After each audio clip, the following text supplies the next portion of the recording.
ছলো ছলো নয়নে ওগো আনন্দ কাননে মন ভ্রময়নিবা একবার হরি বল হরি বল মনে রে হরি হরি হরি বলো হরি বলো মনে রে আমার হরি বলো হরি বলো মনে রে আমার হরি বলো হরি বলো মনে রে আমার হাসি মাখা বদনে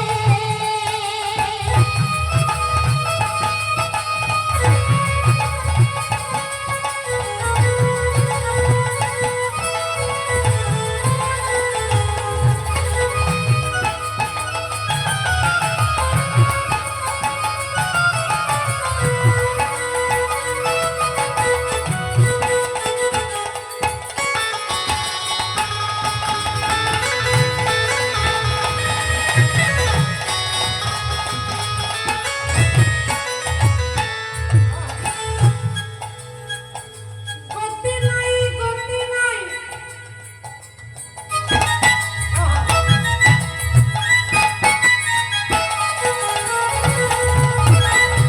গতি নাই গতি নাই এই হরি নাম ছাড়া কণ্ঠ ভরে আগা হয়ে আত্মহারা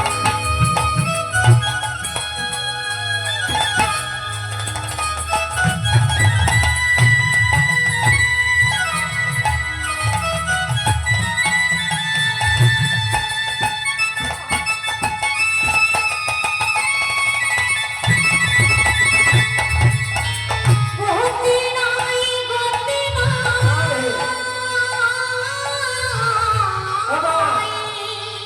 পঞ্চপাণ্ডব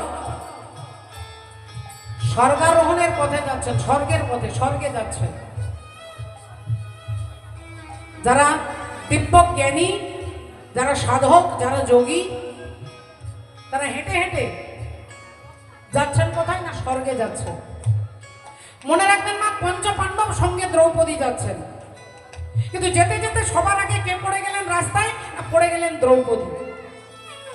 পড়ে গেল মানে আর ওই দেহটা নিয়ে তিনি স্বর্গে যেতে পারবেন না, এই রক্ত মাংসের শরীর নিয়ে তিনি যেতে পারবেন না, তাই পড়ে গেছে।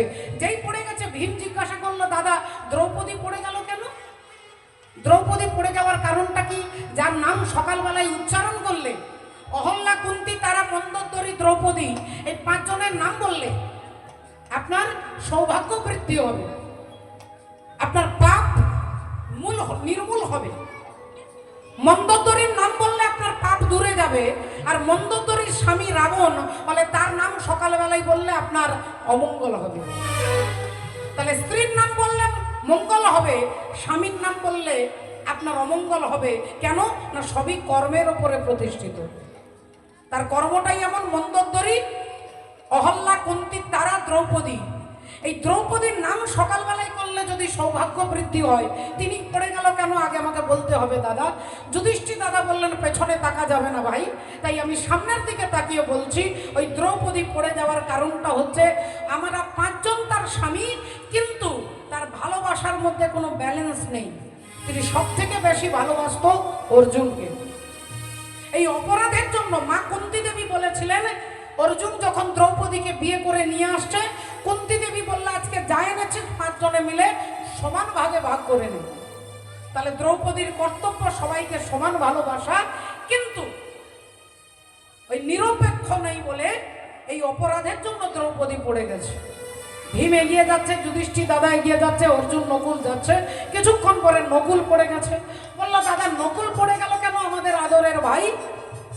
যুধিষ্ঠির দাদা বললেন ভাই, ও পড়ে গেছে কারণ ওর বড় রূপের অহংকার ছিল, ভেতরে ভেতরে একটু রূপের অহংকার। একটুক্ষণ পরে সহদেব পড়ে গেছে। বললেন সহদেব পড়ে গেল কেন দাদা? আর সহদেব হচ্ছে বিরাট বড় একটা জ্যোতিষ। তিনি জানতো যে কুরুক্ষেত্রের যুদ্ধে কে হারবে কে জিতবে, কিন্তু জানা সত্ত্বেও বলেনি। এই অপরাধের জন্য সে পড়ে গেছে। একটুক্ষণ পরে অর্জুন পড়ে গেছে। ভীম বলল দাদা অর্জুন পড়ে যাবে কেন? অর্জুনের পড়ে যাওয়ার কারণটা কি? বলে অর্জুন নিজের জানু চাপড়ে বলেছিলেন যে আমি 3 দিনের মধ্যে কুরুক্ষেত্রের যুদ্ধে দুর্যোধনের সবাইকে মেরে ফেলবো, কিন্তু 3 দিনটা লেগে গেল 18 দিন। বলেছিল 3 দিনে সবাইকে শেষ করে দেব, কিন্তু 18 দিন সময় লেগে গেল। তাহলে মিথ্যে অহংকার করেছিল বলে অর্জুন পড়ে গেছে। একটুক্ষণ পরে যেতে যেতে যেতে ভীম দাদা পড়ে গেছে। যেই ভীম পড়ে গেছে, সবার উত্তর জেনেছি, নিজের উত্তরটা জানবো না যে আমার এই দুর্গতির কারণটা কি। দাদা গো, সবার তুমি বললে তার কি কি ফল্ট আছে, কি কি গিল্টি আছে, দাদা আমারটা বলে দিয়ে দাও, আমার অপরাধটা কি?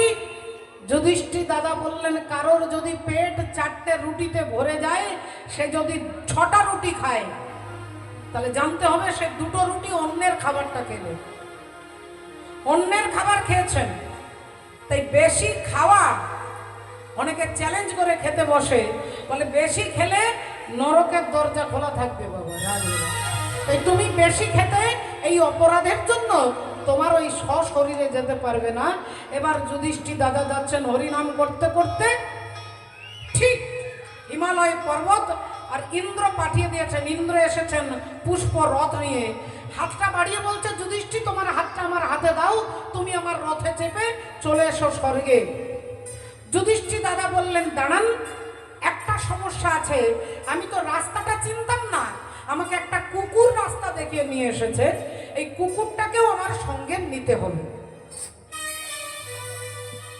ইন্দ্র বললেন, আপনার কি মেজাজ মাথা খারাপ হয়ে গেছে? কুকুর যাবে স্বর্গে? আজ পর্যন্ত ইতিহাসে ঘটনা ঘটেনি, কুকুরকে দেওয়া যাবে না। ঠিক আছে, আপনি যখন আপনাকে রাস্তা দেখিয়ে নিয়ে এসেছে, আপনি আশীর্বাদ করে দিন, মাথায় হাত বুলিয়ে দেন, 2টো খাবার দিয়ে দেন, কিন্তু কুকুর স্বর্গে যাবে না। যুধিষ্ঠির দাদা বললেন, যিনি পথ দেখিয়ে নিয়ে আসে তিনি হচ্ছেন গুরু। তাই মাফ করবেন, যদি কুকুরটা না যায় তাহলে আমিও যেতে পারবো না।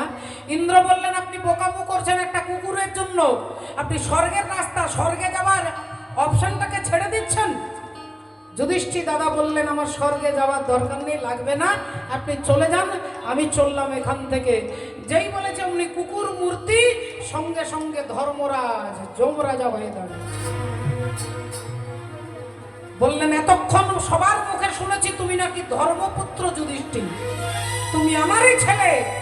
সবাই বলে, আজ নিজের কানে নিজের চোখে দেখলাম যে কেনই জগৎ তোমাকে ধর্মপুত্র যুধিষ্ঠির বলে।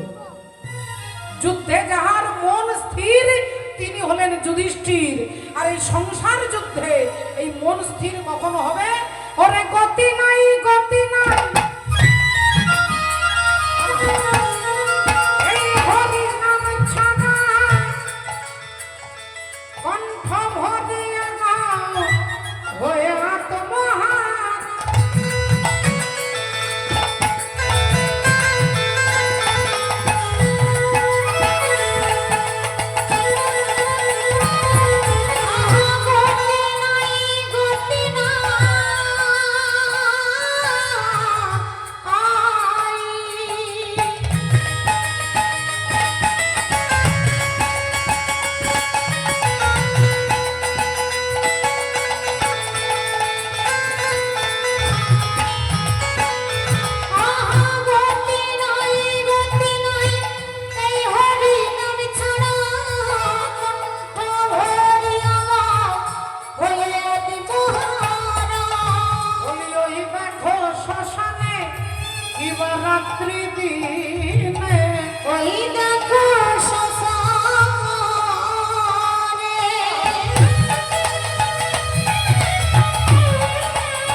মানুষের কত